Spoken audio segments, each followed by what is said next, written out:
हमारे यहाँ इसको शुक्ल एकादशी भी कहते हैं,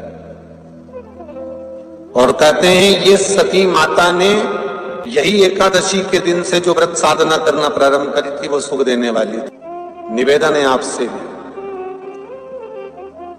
कोई कार्य अटक रहा है, तकलीफ आ रही है, दुख है, लक्ष्मी नहीं आ रही, परेशान हो, 108 बेलपत्र की, जो बेलपत्र होते हैं उसकी, इसको छेद तो करते नहीं है सुई से, बेलपत्र की डंडी को बांधते जाओ 108 बेलपत्र की माला बना लो, और माला बनाकर भगवान शंकर के गले में, शंकर के शिवलिंग को जो चढ़ा देता है उसकी मनोकामना भगवान शंकर पूरी कर देती है। अट्टा एकादशी 108 बेलपत्र की माला बनाकर शंकर भगवान को समर्पित करी जाती है। माता लक्ष्मी ने भगवान विष्णु को पाने के लिए तुलसी की माला बनाकर समर्पित करी थी, जैसे सती ने शिव को पाने के लिए, कामना को पूर्ण करने के लिए। शास्त्र कहता है घर के बुजुर्गों को, घर के बड़ों को, जेठ जेठानी हो, सास ससुर हो, घर में जो तुम्हारी उम्र से बड़ा हो, उसको आज पीला फूल या पीली चने की दाल या पीला वस्त्र, कुछ भी पीली सामग्री आज घर के बड़ों को देना चाहिए। क्यों देना चाहिए? तो शिव महापुराण की कथा कहती है कि जो शुक्ल पक्षी की एकादशी के दिन पीली वस्तु का दान दे देता है, घर के किसी ब्राह्मण को देने नहीं जाना, किसी मंदिर में देने नहीं जाना, आपके ही घर में, आपके ही घर के बड़ों को कोई भी पीली चीज का दान कर सकते। फूल हो, मिठाई हो, कोई अनाज हो, कोई वस्त्र हो, पीली वस्तु का दान दे दे। क्यों होगा? क्या होगा उससे?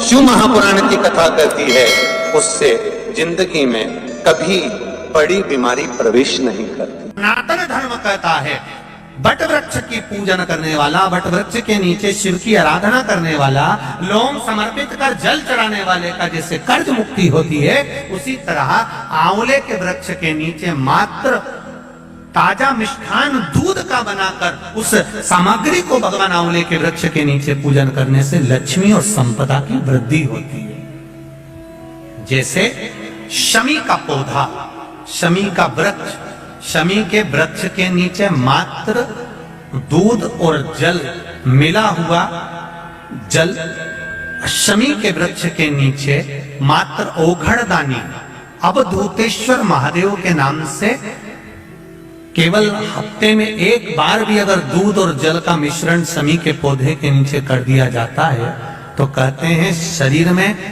बड़ी से बड़ी अगर बीमारी है, कहीं कैंसर जैसा रोग है या किडनी लीवर जैसा रोग है, कोई भी तकलीफ, कोई गांठ अगर शरीर में हो गई है, तो शमी के वृक्ष के नीचे दूध का जल थोड़ा सा हफ्ते में एक बार अवधूतेश्वर महादेव के नाम से समर्पित कर देने से रोग का निवारण होने लगता है, रोग थम जाता है और उस आगे नहीं बढ़ पाता और उसका इलाज चालू हो जाता है, सुख का अनुभव।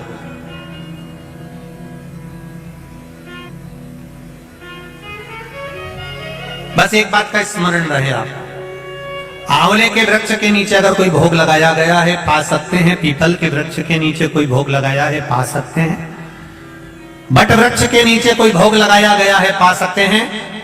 जिस वृक्ष के नीचे भोग लगाओगे पालोगे, पर शमी वृक्ष के नीचे का जो भोग लगाया गया है वो नहीं पाया जाता। शमी वृक्ष का जो प्रसाद है वो आपको वहीं छोड़ना पड़ता है। शमी वृक्ष का प्रसाद वहीं छोड़। साथ की शिवरात्रि आ रही है, छोड़ना मती, बेलपत्री का पत्ता जल में डालकर भले पत्ते को निकाल देना, और वो जल, जो रोग है, जो बीमारी है, संपदा नहीं आ रही हो, दुकान नहीं चल रही हो, व्यापार नहीं चल रहा हो, बच्चे चिड़चिड़े हो गए हो, क्रोध पड़ रहा हो, तो भी बाबा पर घर के प्रत्येक व्यक्ति एक लोटा जल जरूर चढ़ा के आना, शिव को नमन कर कर आना। ये मौका नहीं मिलता, चढ़ाओ।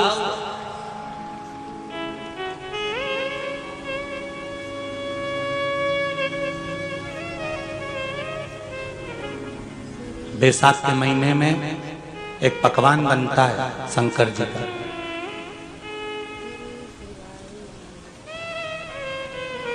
शिव जी के हाथ में त्रिशूल है, शिव जी के 3 नेत्र हैं। बेलपत्री में भी 3, बोलते जाओ, पत्ती है। बैसाख के महीने में जो शंकर भगवान को प्रसाद का भोग लगता है उसमें भी 3 ही चीज मिलती है। सत्तू, कोई दूसरे महीने में बनता है? जम के तो बोलो नहीं। कब बनता है? यही बैसाख के महीने में।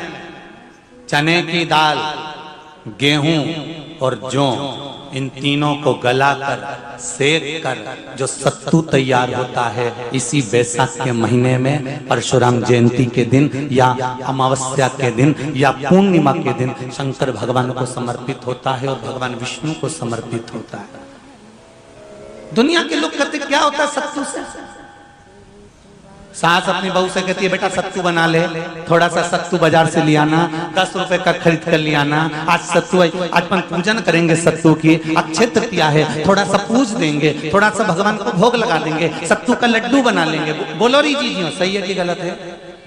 बाजार में भी सत्तू मिलता है तो बच्चे कहते हैं, बहुएं कहती हैं कौन खाएगा, काय को ला रहे हो, सत्तू का क्या काम है? पर शिव महापुराण की कथा कहती है, स्कंद पुराण की कथा कहती है, जिस समय पर बैसाख के महीने की सुंदर अमावस्या का दिन था, उस दिन माता पार्वती शंकर भगवान के लिए जब पकवान बनाने के लिए बैठी, कुछ नहीं मिला, तब माता पार्वती ने 3 अनाज को लिया, एक चना, दूसरा गेहूं और तीसरा जो, इन तीनों को भींग रहे थे उसको लेकर आए गंगा जी में से, उसको सेक कर माता ने अंगीठी पर और उसका जो सत्तू बनाकर शिव को दिया। शंकर भगवान ने कह दिया, सुन पार्वती, ये सत्तू नहीं, ये मेरी औषधि है। बैसाख के महीने में जो खाएगा वो जिंदगी भर रोएगा नहीं, शरीर से स्वस्थ हो। अब उसको बैसाख के महीने में पियो बेल। बेल मतलब समझ गए? बेल का रस। बैसाख के महीने में पियो बेल और शरीर को रखो ऑलिव बेल। पियो।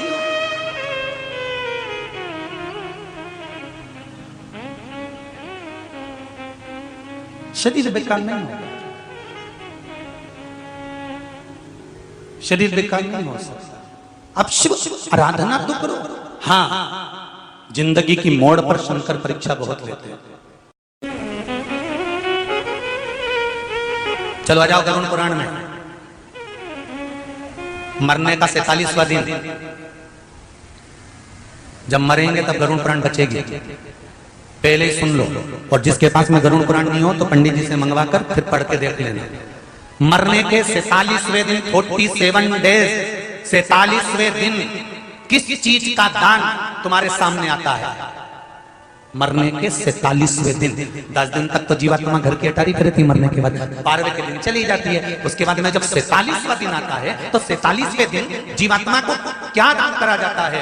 व्यक्ति ने क्या पुण्य करा होता है कि उसको नरक नहीं भोगना पड़ता, बेतरणी नहीं भोगना पड़ती, वो सीधे बेतरणी से पार उतर जाता है। वो किस चीज का दान है? तो कहा शिव महापुराण में, गरुड़ पुराण में, कि वो सत्तू का दान है जो बैसाख महीने में करा जाता है। सत्तू का दान 3 चीजों से मिलकर बनता है। जौ, बोलते जाओ जल्दी, गेहूं, चना, ये 3 चीज से मिलकर बनता है। इसमें जो बारीक बारीक कण होते हैं, जितने जितने 3 चीज के मिले हुए बारीक बारीक कण होते हैं, ये जब दान किया जाता है सत्तू का, तब ये बेतरणी तरने के लिए 47वें दिन इस जीवात्मा ने अगर सत्तू का दान करा होता है या सत्तू का सेवन बैसाख के महीने में करा होता है तो उसको बेतरणी नहीं भोगना पड़ती, डायरेक्ट सीधे रतलाम उज्जैन से डायरेक्ट। किस किस क्या बनता है सत्तू? मैंने भी तो ये पूछा किस किस क्या बनता है। मैं अभी थोड़ी ना कि अभी बन गया। बैसाख में बनता तो होगा। पहले गांव के लोग तीरथ करने जाते थे।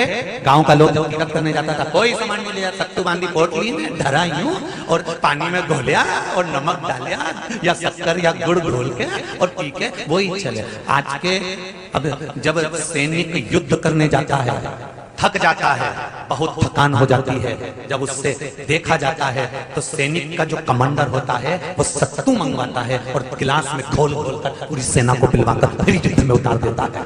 फिर युद्ध में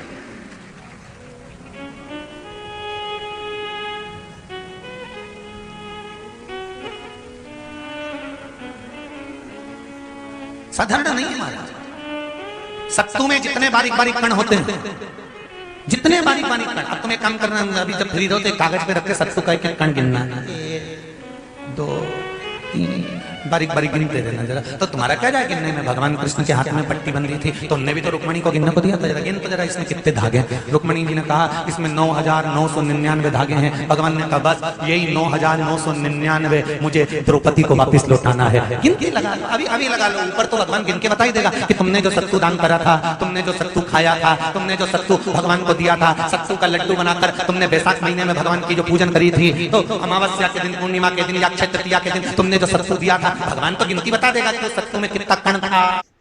सत्तू दिया था, भगवान तो गिनती बता देगा कि उस सत्तू में कितना कण था।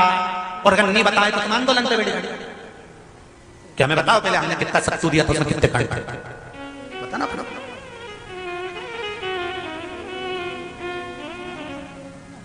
एक शिव की आराधना में चांगुना ने 1 लोटा जल भरा, उसमें थोड़ा सा चंदन डालकर बेलपत्री के वृक्ष के नीचे ले जाकर डाल देती, थोड़ा सा जल बचाकर